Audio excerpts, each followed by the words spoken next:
दोस्तों सोचिए, चारों ओर भव्य मूर्तियां हो, सुनहरी सजावट हो, मंदिर की दीवारें अद्भुत चित्रों से सजी हो, लेकिन अगर वहां शिवलिंग ना हो तो शास्त्र भी हमारे कहते हैं वो स्थान कभी क्षेत्र नहीं कहलाता। आज की कथा में हम लोग जानेंगे क्यों शिवलिंग की उपस्थिति ही किसी भी पवित्र स्थान को तीर्थ का दर्जा देती है। इसलिए आपसे विनम्र अनुरोध है कि इस कथा को अंत तक जरूर सुने, क्योंकि इस कथा में बहुत ही महत्वपूर्ण प्रसंग को वर्णन किया गया है। ये केवल शिव भक्तों के लिए ही नहीं बल्कि हर उस व्यक्ति के लिए जरूरी है जो धर्म, संस्कृति और तीर्थ की सच्चाई को समझना चाहता है। तो आइए आज की कथा को शुरू करते हैं। चैनल पर अगर आप नए हैं, चैनल को जरूर सब्सक्राइब कर लें। कथा को अंत तक जरूर सुने। भगवान शंकर जी कहते हैं, मेरे दो रूप हैं, सकल और निष्कल। दूसरे किसी के ऐसे रूप नहीं हैं। पहले मैं स्तंभ रूप से प्रकट हुआ, फिर अपने साक्षात रूप से ब्रह्म भाव मेरा निष्कल रूप है, और महेश्वर भाव सकल रूप, ये दोनों मेरे ही सिद्ध रूप हैं।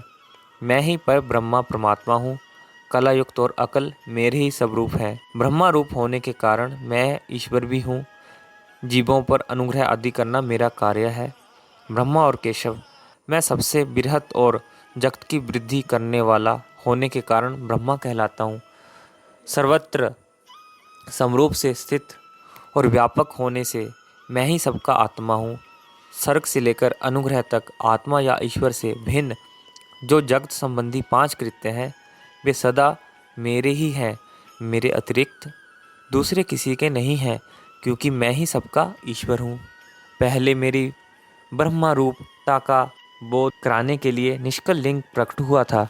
फिर अज्ञात ईश्वर तत्व का साक्षात्कार कराने के निमित्त मैं साक्षात जगदीश्वर ही सकल रूप में तत्काल प्रकट हो गया। अतः मुझ में जो ईश तत्व है उसे ही मेरा सकल रूप जानना चाहिए, तथा जो यह मेरा निष्कल स्तंभ है वह मेरे ब्रह्म स्वरूप का बोध कराने वाला है।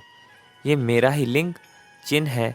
तुम दोनों प्रतिदिन यहाँ रहकर इसका पूजन करो। ये मेरा ही स्वरूप है और मेरे सामीप्य की प्राप्ति करवाने वाला है। लिंग और लिंगी में नित्य अभेद होने के कारण मेरे इस लिंग का महान पुरुषों को भी पूजन करना चाहिए। मेरे एक लिंग की स्थापना करने का यह फल बताया गया है कि उपासक को मेरी समानता की प्राप्ति हो जाती है।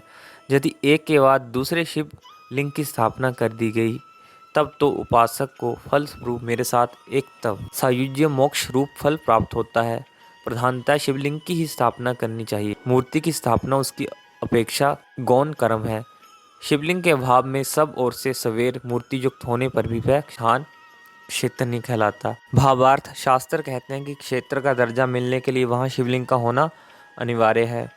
विंध्येश्वर संहिता का ये प्रसंग यहीं समाप्त होता है। इस प्रसंग के बाद हम लोग जानेंगे 5 कृत्यों का प्रतिपादन, प्रणव एवं पंचाक्षर मंत्र की महत्ता, ब्रह्मा विष्णु द्वारा भगवान शिव की स्तुति तथा उनका अंतर्ध्यान हो जाना। वीडियो अगर आपको अच्छी लगी हो तो वीडियो को लाइक कर दीजिएगा। चैनल पर अगर आप नए हैं, चैनल को जरूर सब्सक्राइब कर लीजिएगा और ज़्यादा से ज़्यादा इस वीडियो को शेयर कर दीजिएगा। धन्यवाद। जय श्री महाकाल, हर हर महादेव, श्री शिवाय नमस्तुभ्यम।